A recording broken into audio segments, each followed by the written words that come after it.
Suami aku harus melakukan 2 kali surgery. Transplantasi part 2 kali ini aku akan membahas dari shocking news yang kita baru saja dapatkan 1 minggu yang lalu.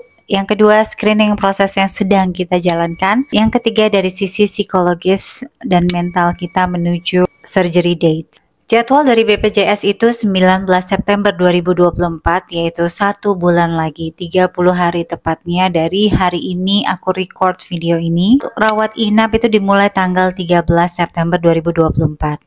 Suami aku harus melakukan 2 kali surgery. Surgery pertama nefrektomi untuk pengangkatan ginjal, yang kedua untuk transplantasi, dan ini dilakukan di hari yang berbeda. Nefrektomi ini jadwalnya kita belum dapatkan karena kita baru saja selesai melakukan CT angiograf yang diminta oleh dokter urolog, dan itu baru kita dapatkan hasilnya di hari ini. Video ini aku record di tanggal 20 Agustus 2024. Ini adalah berita yang sangat mengejutkan buat suami aku ya, terutama karena dia itu nggak expect dirinya harus melalui 2 kali surgery. Tapi karena memang kondisi dari perutnya itu sudah tidak cukup kalau space-nya untuk dimasukkan ginjal yang baru, ginjal yang lama yang sudah rusak itu akan diangkat 1. Keputusan dari urolog itu katanya 1 saja yang diangkat, sebelah kiri atau kanan itu tergantung dari nanti hasil CT angionya.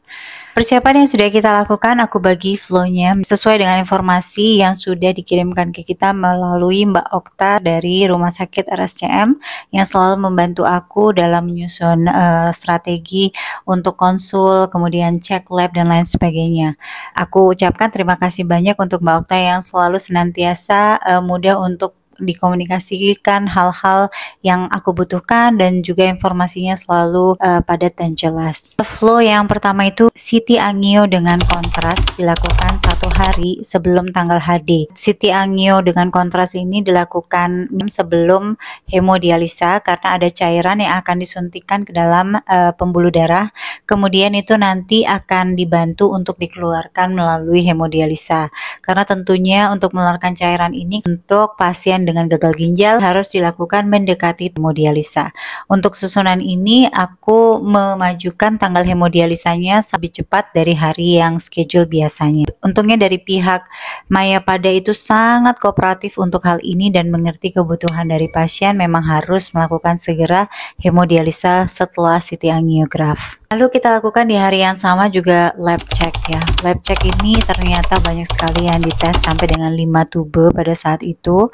Untuk lab check sebelum kita melakukan transplantasi itu cakupannya banyak sekali seperti yang sudah pernah aku buat di video aku yang sebelumnya. Ketiga itu USG Doppler ya. Untuk USG Doppler ini kita wajib untuk melakukannya di Rumah Sakit RSCM dengan dokter yang sudah ditunjuk langsung, dan itu baru akan kita lakukan besok hari Rabu. Ada konsul paru dan juga konsul jantung setelah kita mendapatkan hasil dari toraks. Oke, aku ke skip ya. Jadi pada saat kita melakukan CT angio itu juga kita melakukan radiologi untuk toraks, dan itu hasilnya akan dibawa saat kita mengunjungi konsul paru dan jantung. Untuk endoskopi ini juga akan dilakukan prosedurnya, dan aku belum menyusun untuk schedule kali ini karena aku mau menyelesaikan dari paru dan juga jantung. Kita akan lanjutkan ke konsul THT dan juga gigi dan mulut. Ini menjadi konsul yang wajib, dan surat konsul ini kita dapatkan di hari yang sama pada saat kita mengunjungi nefro. 2 minggu sebelum melakukan transplantasi kita akan melakukan cross match final ya. Cross match ini dilakukan dari resipien dan juga dari pendonornya 1 kali lagi. Semua ini mudah dijalankan dengan biaya pribadi karena schedule-nya bisa aku rapatkan di 1 hari bisa melakukan 3-4 kali screening yang berbeda, dan juga bisa melakukan beberapa konsultasi dokter dalam 1 hari appointment. Tapi kalau kamu menggunakan BPJS maka kamu harus melakukannya 1 layanan per hari.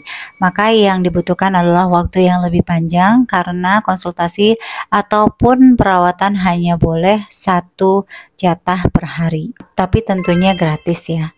Semua biaya yang kita keluarkan sampai dengan hari ini cukup besar, mulai dari konsultasi dokter yang tentunya spesialis dan juga banyak sekali profesor yang harus kita kunjungi ya. Itu baru step yang awal ya, kita belum melakukan konsul ke dokter spesialis lainnya, dan juga kalau kita butuh lab lab lainnya dari hasil konsul kita dengan dokter spesialis masing-masing tersebut. Jadi untuk ini aku akan masukkan lagi di part yang ketiga. Terakhir adalah dari sisi mental. Dari semenjak 10 hari yang lalu yaitu banyak sekali turmoil psychological condition dari aku dan suami gitu ya. Mulai mendekati masa operasi itu secara mental tuh kita banyak hal-hal yang kita sering diskusi, sering ngobrol, sering argumen juga kadang-kadang, bahkan sering juga kayak mengulas-ngulas masa lalu gitu ya. Jadi lebih emosional, mencoba berdamai dengan situasi ini, tapi sebagai manusia ya tentu kita ada rasa khawatir, ada rasa-rasa takut yang apa yang akan terjadi setelah ini gitu. Banyak hal yang kayaknya nggak perlu dipikirkan, kita pikirkan. Kita sama-sama saling menguatkan aja bahwa ini adalah jalan yang sudah kita pilih, maka ya udah kita memberanikan diri untuk menjalani ini. Suami aku tuh karena HB-nya udah lemah, jadi otomatis ya ini cukup berat lah untuk dia juga untuk menjalani ini semua. Kita di 3 rumah sakit Cikini, RSCM dan juga Mayapada, dan itu jaraknya dari rumah ke rumah sakit itu sebenarnya nggak terlalu jauh. Kemacetan Jakarta itu luar biasa dan unpredictable. Itu juga menguras energi kita dan itu sangat sering kita lakukan. Hampir 1 minggu itu full perginya ke rumah sakit, dan ke rumah sakit. Belum lagi jadwal HD yang harus ditepati 2 kali dalam seminggu, dan kita dapatnya selalu shift 3, yaitu dimulai dari jam 6 sore sampai kita pulang tuh jam 12 malam dari rumah sakit. Jadi udah pasti minggu-minggu ini sangat hektik sekali, di luar dari kebiasaan pola kita sehari-hari yang membuat kita mungkin itu juga mempengaruhi stress levelnya kita, anxiety-nya kita.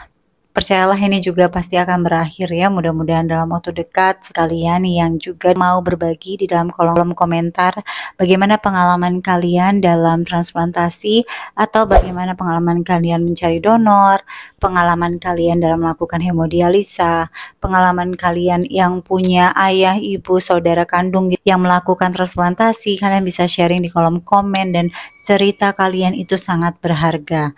Setiap hari itu aku tuh selalu cari di social media mereka-mereka yang sharing pengalaman mereka, karena pengalaman orang lain itu bisa menjadi pelajaran yang baik untuk kita. Jadi aku terima kasih buat teman-teman di luar sana yang sudah sering berbagi melalui social medianya, and it means a lot for all of us as well. Yeah, the clock is ticking, mendekati waktu operasi. It's not easy for all of us. Ada anxiety, ada ketakutan, tapi ada harapan yang cukup besar di sana.